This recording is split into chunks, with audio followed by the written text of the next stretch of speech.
一點咧係好重要嘅，因為當時我哋完全唔知道點樣去申請啦，分兩次、一次、兩次定係3次咧，我哋就唔係好清楚啦。所以咧，你就同我講咗，不如你就分開2次啦，即係俾一個好好嘅策略我哋咯。因為我中間仲要發票啦，仲有人員啦，仲有好多嘢，可能失去嘅更加多。即係呢啲係執行項目咯，即係申請咗之後，你都要諗點樣執行噶嘛。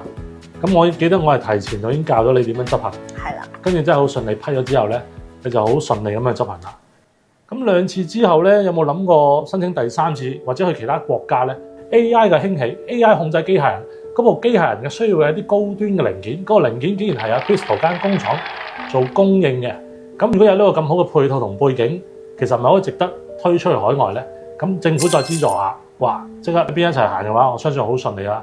其實我都好多謝香港政府啦、BOD 啦、包括你哋啦、你哋團隊啦，真係好多謝你哋。咁即係可能有機會再準備申請第3次嚇。咁大家繼續睇睇我哋嘅頻道啦。